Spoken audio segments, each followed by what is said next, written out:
আসসালামু আলাইকুম। Hello guys, back to my channel. আমি আজকে নতুন রেসিপি নিয়ে এসেছি মুরগির মাংস রেসিপি।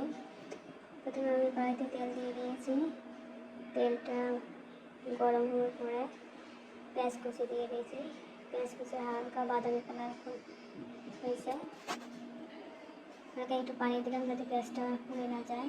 কাঁচামরিচ দিলাম, 1 চা চামচ পেঁয়াজ বাটা, 1 চা চামচ রসুন বাটা, 1 চা চামচ আদা বাটা দিয়ে দিলাম। আর মশলাটা একটু জাল করে নেব। বাটা মশলাটা স্মেল আছে, ওই স্মেলটা যেন না থাকে। আর স্বাদ মতো লবণ দিয়ে দিলাম।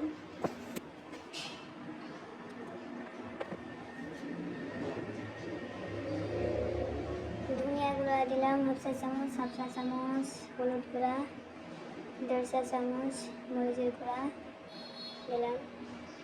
মশলাটা ভালো করে নাড়াচাড়া করে মিশিয়ে নিলাম।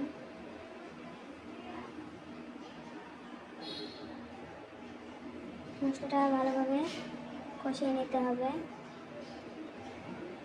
মশলা গুঁড়া দিলাম অল্প একটু। মশলাটার থেকে যখন তেলটা বের হয়ে আসবে তখনই মশলাটা কষানো হয়ে যাবে।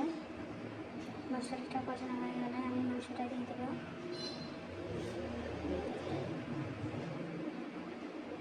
তেজপাতা দিয়ে দিলাম, গোলমরিচ দিয়ে দিয়েছি কয়েকটা,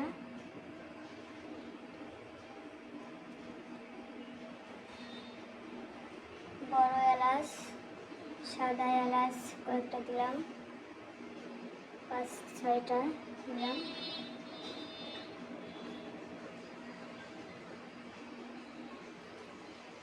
দারচিনি দিয়ে ভালো করে নাড়াচাড়া করে নেব।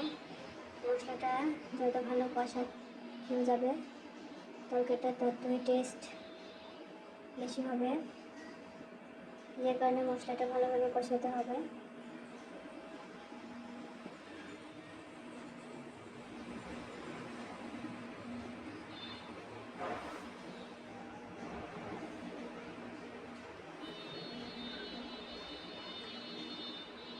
মুরগির মাংসটা দিয়ে দেবো। দেশি মুরগির মাংসের সাথে আপনারা আলু দিলেও, অনেকে আলু খায়, অনেকে আলু পছন্দ করে না। আমি আজকে আলু দিব না, আলু ছাড়াই রান্না করব। দেখেন আমার মাংসটা প্রায় কষানো হয়ে গেছে, মাংসটা থেকে তেল বেরিয়ে এসছে। আমি এখন পানি দিয়ে দেব।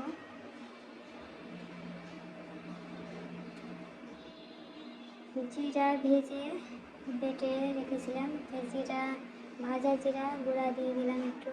মাংসটা রান্না হয়ে গেছে। এখন গাইস, আপনাদের যদি আমাদের রেসিপিটা যদি ভালো লেগে থাকে তাহলে প্লিজ লাইক, কমেন্ট, শেয়ার করে দিন।